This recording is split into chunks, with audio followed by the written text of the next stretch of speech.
आज है 10 नवंबर सोमवार का दिन। नमस्कार। हरकारा के इस ऑडियो अंक में आपका स्वागत है। हरकारा लेकर आया है आज के न्यूज़लेटर का पॉडकास्ट, जिसे आपके लिए तैयार किया है निधिश त्यागी के साथ राजेश चतुर्वेदी, गौरव नौरियाल और फलक अफशान ने। जिन खबरों का जिक्र हम यहाँ कर रहे हैं, उनके लिंक्स और विस्तृत जानकारी मूल न्यूज़लेटर में है। सुनिए ऑटोमेटेड आवाज़ में। हरकारा यानी हिंदी भाषियों के लिए क्यूरेटेड न्यूज़लेटर। ज़रूरी खबरें और विश्लेषण। शोर कम, रोशनी ज़्यादा। आज के अंक में हम सबसे पहले बात करेंगे बिहार की, जहां कल दूसरे और अंतिम चरण का मतदान होना है। जानेंगे कि सीमांचल के सियासी रण में क्या दांव पर लगा है और कैसे जमीनी मुद्दे और संस्थागत सवाल चुनावी फिजा को बदल रहे हैं। इसके बाद रुख करेंगे दिल्ली का, जहां एक दहला देने वाले कार धमाके में 8 लोगों की जान चली गई। साथ ही नोटबंदी के 9 साल बाद भी दोगुनी नकदी के रहस्य और तिरुपति के लड्डू में हुए 250 करोड़ के नकली घी घोटाले पर भी नजर डालेंगे। और आखिर में इतिहासकार रामचंद्र गुहा के उस लेख पर विस्तार से चर्चा करेंगे जिसमें उन्होंने लालकृष्ण आडवाणी को लेकर एक बड़ा सवाल उठाया है और समकालीन भारतीय राजनीति पर उनकी भूमिका का विश्लेषण किया है। कांग्रेस सांसद शशि थरूर द्वारा बीजेपी के वरिष्ठ नेता लालकृष्ण आडवाणी की प्रशंसा करने पर कांग्रेस ने खुद को उनके बयान से अलग कर लिया है, जिसके बाद बीजेपी ने कांग्रेस पर निशाना साधा है। थरूर ने आडवाणी को उनके जन्मदिन पर शुभकामनाएं देते हुए उन्हें एक सच्चा राजनेता कहा था। इस पोस्ट पर हुई आलोचना के जवाब में थरूर ने कहा कि आडवाणी के लंबे सेवाकाल को सिर्फ एक घटना तक सीमित करना अनुचित है। इसके तुरंत बाद कांग्रेस प्रवक्ता पवन खेड़ा ने कहा कि पार्टी थरूर के बयान से पूरी तरह से खुद को अलग करती है। इस पर बीजेपी ने कांग्रेस पर असहिष्णु होने का आरोप लगाया और कहा कि पार्टी सार्वजनिक जीवन में बुनियादी शिष्टाचार भी बर्दाश्त नहीं कर सकती। रामचंद्र गुहा, क्या आडवाणी ही है सबसे विभाजनकारी भारतीय? यह आकलन कि कौन सबसे अधिक विभाजनकारी है व्यक्तिपरक हो सकता है और अलग अलग दृष्टिकोणों पर निर्भर करता है। यहाँ हम इतिहासकार रामचंद्र गुहा के विश्लेषण को प्रस्तुत कर रहे हैं, जो स्क्रोल में छपा है। शशि थरूर द्वारा लालकृष्ण आडवाणी की प्रशंसा के बाद इतिहासकार रामचंद्र गुहा ने दिसंबर 2017 में लिखे अपने एक लेख को फिर से प्रकाशित किया है। गुहा लिखते हैं कि बाबरी मस्जिद विध्वंस स्वतंत्र भारत की सबसे ध्रुवीकरण करने वाली घटना थी, जिसके पहले और बाद में हुए दंगों में हजारों निर्दोष भारतीयों की जान गई। गुहा के अनुसार 1980 के दशक में हिंदू मुस्लिम विभाजन को गहरा करने में दो राजनेताओं ने महत्वपूर्ण भूमिका निभाई। पहले राजीव गांधी, जिन्होंने शाह बानो मामले में मुस्लिम कट्टरपंथियों को और अयोध्या में ताले खोलकर हिंदू कट्टरपंथियों को तुष्ट किया। दूसरे एल.के. आडवाणी, जिन्होंने भाजपा नेता के रूप में रथ यात्रा का नेतृत्व किया, जिसने उत्तर और पश्चिम भारत में हिंदुत्व की भावना को भड़काया। गुहा आडवाणी की रथ यात्रा की तुलना महात्मा गांधी के मार्च से करते हैं। गांधी के मार्च का उद्देश्य औपनिवेशिक शासन को कमजोर करना, जाति व्यवस्था के खिलाफ जागृति लाना या हिंदुओं और मुसलमानों को एक साथ लाना था। इसके विपरीत गुहा का तर्क है कि आडवाणी की यात्रा का उद्देश्य स्पष्ट रूप से भारतीयों के एक समूह को दूसरे के खिलाफ खड़ा करना था। उस समय हिंदू मुस्लिम संबंध पहले से ही नाजुक थे, खासकर 1989 के भागलपुर दंगों के बाद, जिसमें हजारों लोग मारे गए थे। गुहा लिखते हैं कि इसके बावजूद आडवाणी ने यह उत्तेजक और विभाजनकारी रथ यात्रा का नेतृत्व किया। लेखक खुशवंत सिंह ने आडवाणी से कहा था, आपने देश में सांप्रदायिक असहिष्णुता के बीज बोए हैं और हम इसकी कीमत चुका रहे हैं। गुहा 1984 के सिख विरोधी और 2002 के गुजरात मुस्लिम विरोधी नरसंहारों का भी उल्लेख करते हैं। वह मानते हैं कि तत्कालीन प्रधानमंत्री राजीव गांधी और मुख्यमंत्री नरेंद्र मोदी उन दंगों को रोकने के लिए और अधिक कर सकते थे। हालांकि गुहा तर्क देते हैं कि न तो गांधी ने 1984 में और न ही मोदी ने 2002 में वास्तव में उन दंगों की शुरुआत की थी। इस आधार पर गुहा एल.के. आडवाणी को कहीं अधिक दोषी मानते हैं, क्योंकि उन्होंने ठंडे दिमाग से पहले से मौजूद नफरत और हिंसा का फायदा उठाने का फैसला किया। गुहा के शब्दों में एल.के. आडवाणी निस्संदेह स्वतंत्र भारत के इतिहास में सबसे विभाजनकारी राजनेता रहे हैं। अपने लेख के अंत में गुहा आज के संदर्भ में एक सवाल उठाते हैं, क्या वह अब भी आडवाणी को सबसे विभाजनकारी राजनेता के रूप में रैंक करेंगे? वो लिखते हैं कि आडवाणी निश्चित रूप से शीर्ष 3 में रहेंगे, शायद अब भी शीर्ष पर, क्योंकि यह आडवाणी ही थे जिन्होंने भारतीय जनता पार्टी में अपने जूनियर साथियों को ये रास्ता दिखाया कि हिंदुओं को मुसलमानों के खिलाफ भड़काकर चुनाव कैसे जीते जाएं और सरकारें कैसे बनाई जाएं, भले ही इससे देश को दीर्घकालिक नुकसान हो। गुहा के लेख का अनुवाद आप हमारे टेक्स्ट न्यूज़लेटर में पढ़ सकते हैं। देखिए हरकाराonline.com। अब रुख करते हैं बिहार का, जहां कल विधानसभा चुनाव के दूसरे और अंतिम चरण के लिए मतदान होना है। पहले चरण में रिकॉर्ड 64 66% वोटिंग के बाद अब सभी की नज़रें 122 सीटों पर टिकी हैं, जो मगध, चंपारण और खासकर सीमांचल जैसे निर्णायक क्षेत्रों में फैली हैं। इस आखिरी दौर में सबसे दिलचस्प लड़ाई सीमांचल में देखने को मिल रही है, जो अक्सर बिहार की चुनावी दिशा तय करता है। 2020 में यहां की 24 में से सिर्फ 7 सीटें जीतने वाले महागठबंधन को इस बार बेहतर प्रदर्शन की उम्मीद है, लेकिन उसकी राह में सबसे बड़ा रोड़ा लगभग 12 सीटों पर हो रही फ्रेंडली फाइट है, जहां गठबंधन के सहयोगी दल ही एक दूसरे के खिलाफ ताल ठोक रहे हैं। वहीं असदुद्दीन ओवैसी की पार्टी एआईएमआईएम एक बार फिर विपक्षी वोटों में सेंध लगाकर महागठबंधन का खेल बिगाड़ने की कोशिश में है। पत्रकार तंजील आसिफ के मुताबिक मीडिया का सारा ध्यान ओवैसी और प्रशांत किशोर जैसे ग्लैमरस चेहरों पर है, जबकि जमीन पर वोटर आज भी काफी हद तक जाति और पारिवारिक समीकरणों के आधार पर ही फैसला कर रहा है। आप उनके साथ हरकारा डीप डाइव हमारे यूट्यूब चैनल पर देख सकते हैं और विस्तार से हमारे न्यूज़लेटर harkaraonline.com पर पढ़ भी सकते हैं। बड़े राजनीतिक दांव पेंच के बीच बिहार का आम वोटर असल मुद्दों पर जवाब चाहता है। एक तरफ जहानाबाद के युवा बेरोजगारी और पलायन से तंग आकर खोखले वादों की जगह ठोस कार्रवाई की मांग कर रहे हैं, तो दूसरी तरफ मुजफ्फरपुर से लेकर दरभंगा तक माइक्रो फाइनेंस कंपनियों के कर्ज के जाल में फंसे परिवार चुनावी शोर में अपनी अनसुनी पीड़ा के साथ जी रहे हैं। कर्ज के बोझ तले दबकर कई परिवार आत्महत्या तक कर चुके हैं, लेकिन उनकी यह त्रासदी किसी भी राजनीतिक दल के लिए मुख्य चुनावी मुद्दा नहीं बन पाई है। इस बीच चुनाव आयोग की भूमिका पर भी गंभीर सवाल उठ रहे हैं। मतदान से ठीक पहले आरजेडी सांसद मनोज झा ने चुनाव आयोग को पत्र लिखकर पहले चरण के महिला मतदान का आंकड़ा जारी न करने पर चिंता जताई है और पारदर्शिता की मांग की है। ये सवाल और भी गंभीर हो जाता है जब द हिंदू की एक रिपोर्ट बताती है कि चुनाव आयोग ने बिहार में चुनाव से ठीक पहले शुरू हुई मुख्यमंत्री महिला रोजगार योजना पर तो चुप्पी साध रखी है, लेकिन अतीत में तमिलनाडु में इसी तरह की कल्याणकारी योजनाओं पर आदर्श आचार संहिता का हवाला देकर रोक लगा दी थी। ये दोहरा मापदंड आयोग की निष्पक्षता पर सवाल खड़े करता है। इन तमाम चुनौतियों, जमीनी मुद्दों और विवादों के बीच बिहार का भविष्य कल ईवीएम में कैद हो जाएगा, जिसके नतीजे 14 नवंबर को आएंगे। सोमवार शाम 10 नवंबर 2025 को राजधानी दिल्ली में लाल किले के पास खड़ी एक कार में हुए तेज धमाके में कम से कम 8 लोगों की मौत हो गई। यह विस्फोट इतना शक्तिशाली था कि कई गाड़ियां आग की लपटों में घिर गईं और आसपास की इमारतों की खिड़कियों के शीशे टूट गए। अधिकारियों ने कई लोगों के घायल होने की भी आशंका जताई है। द हिंदू की रिपोर्ट के अनुसार पुलिस ने दिल्ली में हाई अलर्ट जारी कर दिया है। दिल्ली अग्निशमन सेवा ने बताया कि घटनास्थल पर दमकल की 7 गाड़ियां भेजी गईं और पुलिस ने पूरे इलाके की घेराबंदी कर दी है।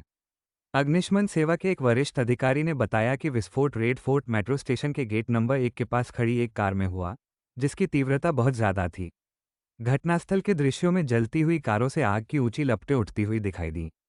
तेज धमाके के बाद कई वाहन बुरी तरह क्षतिग्रस्त पाए गए, जिससे इलाके में दहशत का माहौल बन गया। द इंडियन एक्सप्रेस के अनुसार नवंबर 2016 में हुई नोटबंदी के 9 साल बाद जनता के पास नकदी दोगुनी से भी ज्यादा हो गई है। आरबीआई के आंकड़ों के मुताबिक 4 नवंबर 2016 को जनता के पास 17.97 लाख करोड़ रुपये थे, जो 17 अक्टूबर 2025 तक बढ़कर 37.29 लाख करोड़ रुपये हो गए हैं। 2016 में नोटबंदी का उद्देश्य काला धन खत्म करना, जाली मुद्रा पर अंकुश लगाना और डिजिटल भुगतान को बढ़ावा देना था। लेकिन नोटों की अचानक निकासी ने अर्थव्यवस्था को अस्त व्यस्त कर दिया। मांग में गिरावट आई और जीडीपी की वृद्धि लगभग 1.5% तक कम हो गई। हालांकि डिजिटलीकरण बढ़ा है और यूपीआई लेनदेन में भारी वृद्धि हुई है, लेकिन सिस्टम में नकदी का स्तर आज भी ऊंचा बना हुआ है। विशेषज्ञों का कहना है कि भारत का मुद्रा से जीडीपी अनुपात 11.11% है, जो जापान, चीन और अमेरिका जैसी प्रमुख अर्थव्यवस्थाओं की तुलना में काफ़ी अधिक है। ये भारत की बड़ी नकदी निर्भर अनौपचारिक अर्थव्यवस्था को दर्शाता है। उत्तराखंड की एक डेयरी ने 2019 से 2024 के बीच तिरुमला तिरुपति देवस्थानम (टीटीडी) को लगभग 68 लाख किलोग्राम नकली घी की आपूर्ति की, जिसकी कीमत 250 करोड़ रुपये है। टाइम्स ऑफ इंडिया की रिपोर्ट के अनुसार इस घोटाले का खुलासा सीबीआई द्वारा लड्डू प्रसादम में घी में मिलावट की जांच के दौरान हुआ। सीबीआई की विशेष जांच टीम ने पाया कि एटे बाबू ऑर्गेनिक डेयरी नाम की इस कंपनी ने कभी एक बूंद दूध या मक्खन नहीं खरीदा। ये डेयरी प्रमोटर पौमिल जैन और विपिन जैन द्वारा चलाई जाती थी। उन्होंने एक नकली घी बनाने की यूनिट लगाई और जाली दूध खरीद के रिकॉर्ड तैयार किए।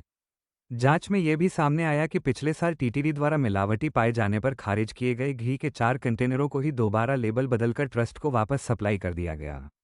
बाद में उसी घी का उपयोग पवित्र तिरुपति लड्डू प्रसादम बनाने में किया गया। कांग्रेस ने सोमवार को बिगड़ती वायु गुणवत्ता के खिलाफ इंडिया गेट पर प्रदर्शन कर रहे लोगों को हिरासत में लिए जाने पर केंद्र सरकार पर हमला बोला।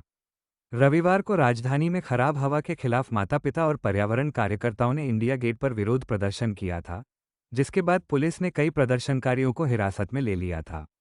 कांग्रेस महासचिव जयराम रमेश ने कहा कि इंडिया गेट कर्तव्य पथ पर है और दिल्ली के नागरिक संविधान के तहत प्राकृतिक पर्यावरण की रक्षा के अपने कर्तव्य का ही पालन कर रहे थे। उन्होंने सवाल किया, जब सरकार अपने कर्तव्य में बुरी तरह विफल हो रही है तो लोगों को अपना कर्तव्य पूरा करना होगा। इससे पहले राहुल गांधी ने भी सरकार की आलोचना करते हुए पूछा था कि शांतिपूर्वक स्वच्छ हवा की मांग कर रहे नागरिकों के साथ अपराधियों जैसा व्यवहार क्यों किया जा रहा है। सुप्रीम कोर्ट ने सोमवार को महिलाओं को भारत में सबसे बड़ा अल्पसंख्यक बताते हुए कहा कि संसद में उनकी उपस्थिति लगातार कम हो रही है। जस्टिस बीवी नागरत्ना की अध्यक्षता वाली पीठ ने एक महत्वपूर्ण टिप्पणी करते हुए पूछा, महिलाओं को आरक्षण के बिना भी प्रतिनिधित्व क्यों नहीं दिया जा सकता। ये पीठ नारी शक्ति वंदन अधिनियम को चुनौती देने वाली एक याचिका पर सुनवाई कर रही थी, जो लोकसभा और राज्य विधानसभाओं में महिलाओं को 33% आरक्षण देता है। याचिकाकर्ता ने अदालत को बताया कि कानून को सितंबर 2023 में मंजूरी मिल गई थी, लेकिन इसे अभी तक लागू नहीं किया गया है। जस्टिस नागरत्ना ने कहा, महिलाएं देश की सबसे बड़ी अल्पसंख्यक हैं, जो कुल आबादी का 48.44% हिस्सा हैं। अदालत ने इस मामले में केंद्र सरकार को नोटिस जारी किया है। रमन महादेवन की किताब fortune seekers a business history of the Nattukottai Chettiar एक ऐसे व्यापारिक समुदाय के उत्थान और पतन का विवरण देती है, जिसकी कहानी एक महत्वपूर्ण सबक है। ये किताब बताती है कि कैसे जाति आधारित व्यापारिक नेटवर्क की अपनी सीमाएं होती हैं। 1920 के दशक में नेट्टुकोट्टई चेट्टियार समुदाय का दक्षिण और दक्षिण पूर्व एशिया में व्यापक आर्थिक दबदबा था, लेकिन महामंदी, द्वितीय विश्व युद्ध और उपनिवेशवाद की समाप्ति ने उनकी विदेशी संपत्ति को लगभग खत्म कर दिया। महादेवन बताते हैं कि चेट्टियार व्यवस्था अपने समय की उपज थी। उनका संगठित नेटवर्क उनकी सफलता का कारण था, लेकिन वे अपने व्यापारिक निर्णयों में रूढ़िवादी थे और उन्होंने भारत के औद्योगिक विकास में निवेश करने में बहुत कम रुचि दिखाई। समीक्षक सीजे कुचेरिया के अनुसार चेट्टियारों की कहानी बताती है कि ऐसे नेटवर्क विशिष्ट परिस्थितियों से बंधे होते हैं और किसी देश के आर्थिक विकास को ऐसी नींव पर बनाना जोखिम भरा हो सकता है। मध्य प्रदेश पुलिस के नवनियुक्त कांस्टेबलों को ट्रेनिंग के दौरान हर शाम भगवद गीता के अध्याय पढ़ने का निर्देश दिया गया है। इस कदम पर विवाद खड़ा हो गया है। विपक्षी दल कांग्रेस ने सरकार पर पुलिस बल का कट्टरपंथीकरण और भगवाकरण करने का आरोप लगाया है। अतिरिक्त पुलिस महानिदेशक प्रशिक्षण राजा बाबू सिंह ने इस पहल का बचाव करते हुए कहा कि इसका उद्देश्य प्रशिक्षुओं को धार्मिक और अनुशासित जीवन जीने में मदद करना है। उन्होंने कहा कि यह नए जवानों को बुद्धि और भावना के बीच संतुलन बनाने में मदद करेगा। वहीं प्रदेश कांग्रेस प्रवक्ता भूपेंद्र गुप्ता ने इस निर्देश की निंदा करते हुए कहा, यह हमारे संविधान की मूल भावना के खिलाफ है। असम सरकार ने गोलपाड़ा जिले में अपना बेदखली अभियान फिर से शुरू कर दिया है, जिससे 580 परिवार प्रभावित हुए हैं। प्रभावित लोगों में अधिकांश बंगाली भाषी मुस्लिम हैं, जिनका कहना है कि वे दशकों से इस क्षेत्र में रह रहे थे। यह अभियान मुख्यमंत्री हिमंता बिस्वा शर्मा द्वारा अतिक्रमण को साफ करने की कसम खाने के बाद चलाया जा रहा है। आलोचकों का कहना है कि ये बेदखलियां सुप्रीम कोर्ट के दिशानिर्देशों का उल्लंघन है और बेघर हुए परिवारों के लिए पुनर्वास की कोई व्यवस्था नहीं की गई है। वहीं असम मंत्रिमंडल ने असम बहुविवाह निषेध विधेयक 2025 को भी मंजूरी दे दी है। इसके तहत एक से ज्यादा शादी करने वालों को 7 साल तक की जेल हो सकती है। पिछली शादी को छिपाने पर 10 साल, जबकि शादी में मदद करने वाले काजी या पंडित को 2 साल तक की सजा हो सकती है।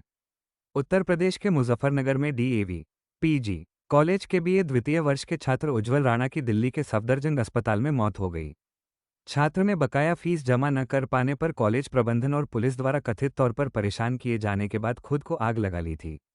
छात्र की मौत के बाद कॉलेज प्रबंधक, प्रिंसिपल और 3 पुलिस कर्मियों सहित 6 लोगों के खिलाफ आपराधिक मामला दर्ज किया गया है। एफआईआर के अनुसार 7,000 रुपये की फीस जमा न कर पाने पर छात्र को अपमानित किया गया और उसके साथ मारपीट की गई। एक वायरल वीडियो में छात्र ने आरोप लगाया था कि प्रिंसिपल ने उससे कहा, पैसे नहीं हैं तो तुम्हें पढ़ने का अधिकार नहीं है। डोनाल्ड ट्रंप के 6 जनवरी के भाषण को संपादित करने के तरीके को लेकर हुई आलोचना के बाद बीबीसी के महानिदेशक टिम डेवी और न्यूज़ प्रमुख डेबोरा टन्स ने रविवार को इस्तीफा दे दिया। यह मामला तब सामने आया जब द टेलीग्राफ अखबार में एक लीक हुआ आंतरिक मेमो छपा।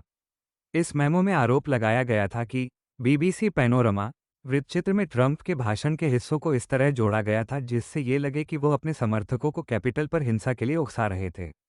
वृत्तचित्र में ट्रंप के 50 मिनट से अधिक समय के अलग अलग हिस्सों को जोड़कर ये दिखाया गया था कि वो कह रहे हैं, हम कैपिटल जाएंगे और हम नरक की तरह लड़ते हैं, जबकि ये दोनों बातें भाषण में अलग अलग संदर्भों में कही गई थीं। टिम डेवी ने अपने इस्तीफे में स्वीकार किया कि कुछ गलतियां हुई हैं और महानिदेशक के रूप में मुझे इसकी अंतिम जिम्मेदारी लेनी होगी। आज के लिए इतना ही। हमें अपनी प्रतिक्रिया, सुझाव और टिप्पणी ज़रूर बताएं। मिलेंगे हरकारा के अगले अंक के साथ। आप हरकारा को सबस्टैक के अलावा WhatsApp, LinkedIn, Instagram, Facebook, YouTube, Spotify और ट्विटर एक्स पर भी पा सकते हैं। धन्यवाद। जीते हैं यहाँ दुनिया को धोखा देकर। आज की ताज़ा खबर, आज की ताज़ा खबर, आज की ताज़ा खबर। आओ काका जी इधर, आओ मामा जी इधर, सुनो दुनिया।